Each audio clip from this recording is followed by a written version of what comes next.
ውድ ተከታታዮቼ እንደምን አላችሁ? በአምላክ ፍቅር የተወደዳችሁ የፈጣሪ እጅ ስራ የሆናችሁ ሁላችሁም በሃይማኖት ሳትለያዩ በእምነት አንድ የሆናችሁ ወገኖቼ ዛሬ አንድ ጠንከር ያለ ለብዙ ዘመናት ለማወቅ እና ጥያቄ የሆነብኝ የብዙ ሰዎችም ጥርጥር ውስጥ የምትከት ጥያቄ ልጠይቃችሁ ወደድኩኝ። ጥያቄዋ እውን ፈጣሪ ፍትሃዊ ነው የምትል ነው። በግሌ የፈጣሪን ፍትሃዊነት ተጠራጥሬ አምላክ ጌታዬ ፍትሃዊ አይደለም ብዬ ከመካድ በመነሳት የተነሳ ሳይሆን ወደ ኋላ መለስ ብዬ ሁላችሁም እንድትረዱ የምፈልገው ስለ ፍትህ ምንነትና ፍትህ ምን ማለት እንደሆነ በጉግልም በተለያየ ነገርም ሰርች አድርጋችሁ እዩትና ወደ አዳምና ጌታ ኢየሱስ ክርስቶስ ለሰው ልጆች ሁሉ ቤዛ የሆነበትን ፍትሃዊ ነው ላነሳ የፈለኩት።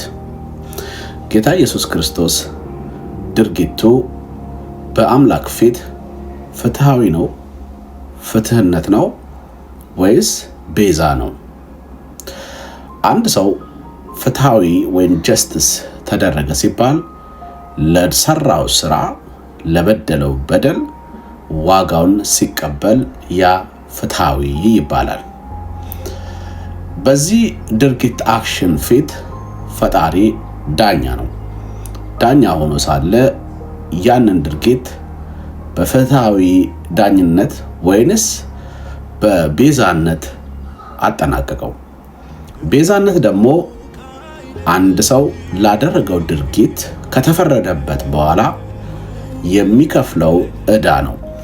ሌላኛው ዕዳ ንጹህ ወይንም ደግሞ ሊከፍልለት የሚችለው ሰው ጌታ ኢየሱስ ክርስቶስ ልክ ለአዳም እንዳደረገው ቤዛ ሆነው ማለት ነው። ታዲያ ምንድነው የምትጠይቀው? ምንድነው ያልገባህ ካላችሁ እኔ በልቤ የጌታዬን የፈጣሪን ፍትሃዊነት በውስጤ መጠበቅ እፈልጋለሁ። ነገር ግን ሁለት ፓራዶክስ የሆኑ አስተሳሰቦች አሉ። ፈጣሪ ፍትሃዊ ሊሆን የሚችለው በሁለት ምርጫ ብቻ ነው። አንደኛው ጌታ ኢየሱስ ክርስቶስ የቀድሞ አዳም ወይንም ደግሞ ያ ከጭቃ ካፈር የተበጀው አዳም የእግዚአብሔርን ትእዛዝ የተላለፈው አዳም በሰው አካል ድጋሜ በመለኮት ኃይል በድንግል ማርያም ተወልዶ ከመጣና ያን ለበደለው በደል መልሶ ዋጋውን ከተቀበለ የስ እሱ ድርጊት ፍትሃዊ ነው የሚሆነው።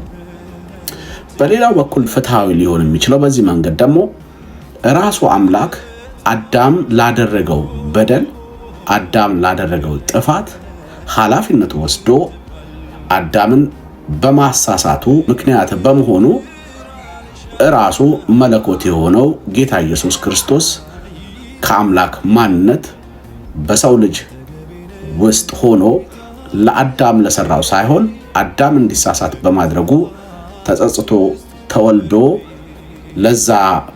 ለዛ ክፍያ በመስቀል ላይ ከዋለ ያ አምላክ እውነትም ፍትሃዊ ነው። ነገር ግን ከዚህ ሁለት ውጪ ሊሆን አይችልም።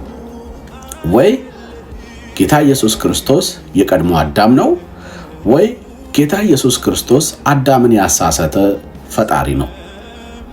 ሁለቱም ከዚህ ውጪ ፈጣሪ ፍትሃዊ ላይሆን ነው ማለት ነው። ታዲያ እኔ ሁል ጊዜ ፈጣሪን ፍትሃዊ፣ ሁሉን የሚያውቅ፣ በሁሉ ቦታ የሚገኝ፣ ሁሉን የሚችል፣ የማይጸጸት፣ የማያዝን፣ ግድብነት የሌለበት ፍጹም አምላክን ነው የምከተለው። በነገራችን ላይ አጽንኦት ሰጥቼ የምነግራችሁ የሃይማኖት ምናብ የሆነ በአእምሮ የተሳለ የሃይማኖት አምላክና የእምነት ፈጣሪ ምድርና ሰማይን የሰራ ጌታ እጅግ ልዩነት አላቸው። እነዚህም ምንድናቸው? በሃይማኖት ምናብ የተፈጠረው አምላክ ስጡኝ፣ አምጡ፣ ተከተሉኝ ብሎ ሶስት ነገሮችን ይቀተላል። ሲኦልንና ሰይጣንን እንደ ማስፈራሪያነት እየተጠቀመ በገነት እያባበለ ሌሎቹን ግደሉልኝ፣ አባሩልኝ በሚል ጭፍን ጥላቻ ትውልድን እያለያየ አንዱን ወደ ራሱ የሚያቀርብ ሌላውን ደግሞ የሚያገል ሲሆን ያ ውስን አካል አንዳንድ ጊዜ በሰው ምሳሌነት በተለያየ ቋንቋ የሚገለጥና ፍጡር የሚመስል ጣዖት ነው። እሱን የሃይማኖት አምላክ ብዬ ፈርጀዋለሁ። ሁለተኛው እኔ የማምንበት እንደነገርኳችሁ ሁሉን የሚችል በሁሉ ቦታ የሚገኝ በምንም ተአምር በሰው መላለጽ የማይገለጽ ጢሞቴዎስ 6:16 ላይ እንደሚለው እሱ የማይሞት በዘላለም ብርሃን ውስጥ የሚኖር ይላል። ማንም ሰው ሊዳስሰው፣ ሊነካው፣ ሊያየው የማይችል እሱ የእምነት ፈጣሪ ነው። ያ የእምነት ፈጣሪ ለኔ ከልቤም የቀረበ ከስትንፋስ ኦክሲጅን ከምተነፍሰው ለስጋይ ህልውና ከሆነ ኦክሲጅን እንኳን የበለጠ ቅርቤ ነው። ሌላው ሰው ሊያስረዳኝ ወይንም ደግሞ እንዳቅ ሊያስገድደኝ አይችልም። እሱነቱን ለማወቅ ግዴታ መጽሐፍቶች መገለባበጥ ወይንም ደግሞ ሃይማኖትን መከተል አያስፈልግም። እሱ የልብ አምላክ ነው። እሱ ሁሉን የሰራ የሁሉ ምንጭ የሁሉ አስገኝ ስለሆነ እሱን ብቻ እከተላለሁ፣ አምናለሁ። ነገር ግን ጥያቄ ከዚህ በፊት እንደጠየቅኩት እሱን አላዋቂ የሚያደርግ አስተምሮት አለመቻልን የሚያስተምር ፍትሃዊ እንዳልሆነ የሚያሳዩ አንዳንድ አስተምሮቶችን ፈጣሪን ከምክድ እና በሱ ላይ ከምነሳ አስተምሮቶቹን ወደ ጎን ባረግ እስከምረዳ፣ እስከማውቅ፣ እስከምደርስበት ድረስ ፈጣሪን ብቻ በልቤ መጠበቅ ስለምወድ ነውና አመሰግናለሁ። ሁለቷን ጥያቄ ግን እንዳትረሱት። ተባረኩልኝ ባይ